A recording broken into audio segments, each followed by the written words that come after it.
dengan yang akan dikeluarkan pemerintah di revisi Perpres 191 2014, maka prognosa kita ini di akhir tahun adalah mencapai 16,36 juta KL. Jadi tetap masih ada peningkatan sekitar 10% dari kuota yang sudah ditetapkan. Oleh karena itu inilah yang menjadi dasar dilakukannya isu yang sekarang lagi hangat mengenai pembatasan.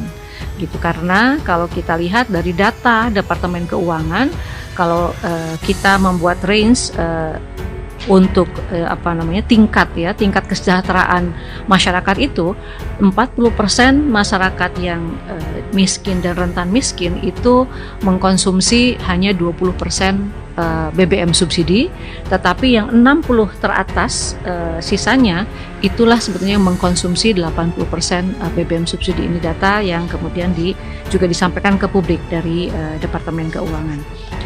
Berikutnya kita melakukan upaya apa yang harus kita lakukan agar subsidi ini kemudian tidak melebihi, volume kuotanya juga tidak melebihi, sehingga kita bisa menjaga agar angka subsidi ini tidak meningkat tajam. Ini kembali karena dalam hal ini kita menunggu regulasi dari pemerintah tentang kriteria kendaraan apa yang berhak untuk mendapatkan subsidi. Liaus Sungkarisma endus dugaan adanya gerakan besar membangkrutkan Pertamina. Republik Merdeka.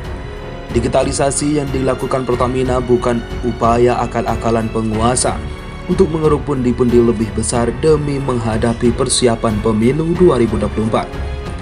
Kemunculan aplikasi My Pertamina memang tidak populis, tapi bukan bertujuan untuk menyengsarakan rakyat.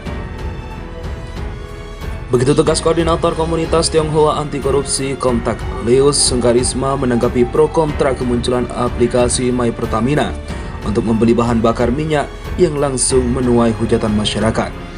Saya tadinya juga beranggapan kebijakan itu cuma akal-akalan Pertamina, sampai kemudian saya benar-benar kaget ketika mendapat informasi A1 dari orang dalam Pertamina tentang apa sebenarnya yang terjadi, ujar Liaus kepada kantor berita politik Ermol Kamis 7 Juli. Berdasarkan informasi yang diperoleh, Liaus menyimpulkan bahwa ada raksasa kapitalis dan cukong oligarki yang sejak lama menginginkan Pertamina bangkrut.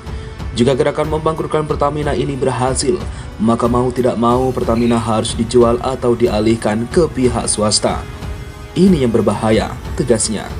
Dari informasi yang sama juga Liaus mendapatkan pencerahan bahwa salah satu upaya Pertamina melawan upaya pembangkrutan itu adalah dengan menerapkan kebijakan digitalisasi melalui My Pertamina. Tujuannya adalah dengan tetap menjalankan tugas dari regulator dalam mengendalikan penggunaan BBM subsidi dan BBM penugasan, sehingga hanya mereka yang layak yang boleh membeli, tapi syaratnya harus mendaftar lebih dahulu melalui verifikasi aplikasi My Pertamina. Hanya saja baru sekejap kebijakan itu diterapkan, sudah muncul gerakan masif memberi bintang 1 untuk aplikasi ini. Pokoknya, burukin agar terkesan Pertamina tidak profesional, lalu Pertamina harus diswastakan, sambungnya. Dia melihat bahwa ada pihak yang khawatir potensi raksasa fintech milik anak bangsa akan bangkit. Ini membuat para kapitalis dan cukong oligarki panik, sebab My Pertamina ternyata bukan sekedar masalah big data dan mengawasi subsidi dan distribusi penugasan BBM. Jadi kenapa My Pertamina dijejer sebagai kebijakan yang menyengsarakan rakyat? Karena ada pihak-pihak yang takut akan kehilangan banyak cuan dari bisnis BBM yang berjalan selama ini, tegasnya. Para kapitalis dan cukong oligarki itu, sambung Liaus, menikmati keuntungan dari bisnis BBM dan bahkan ingin menguasainya. Mereka melihat aplikasi e-commerce berbasis fintech yang 100% milik bangsa ini akan menyapu bersih perputaran uang dengan transaksi digital ini. Artinya kesempatan mereka untuk terus menguasai bisnis BBM akan hilang.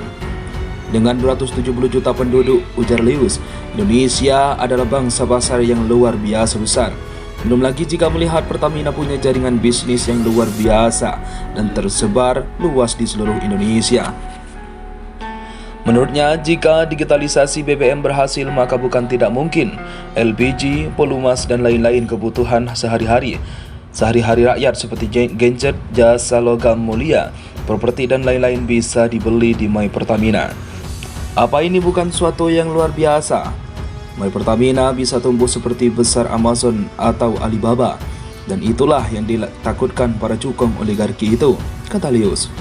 Namun demikian, Leus tetap sumbang saran agar kebijakan beli BBM dengan My Pertamina ini tidak menimbulkan dugaan macam-macam, yaitu Pertamina harus transparan kepada publik tentang maksud dan tujuan dari kebijakan yang diterapkan. Transparansi penting agar masyarakat tahu kenapa kebijakan itu dilakukan. Pertamina harus memberitahu apa kesulitan yang mereka hadapi dan prospek apa yang akan diraih dengan kebijakan barunya ini. Tanpa transparansi, ujar Leus, maka jangan salahkan jika rakyat beranggapan kebijakan ini cuma akal-akalan karena Pertamina sudah dianggap bagian dari oligarki itu sendiri. Bila perlu, Pertamina berbentuk badan pengawasan yang diambil dalih tokoh-tokoh masyarakat untuk mengawasi jalannya digitalisasi beli BBM melalui My Pertamina ini, tutur Leus.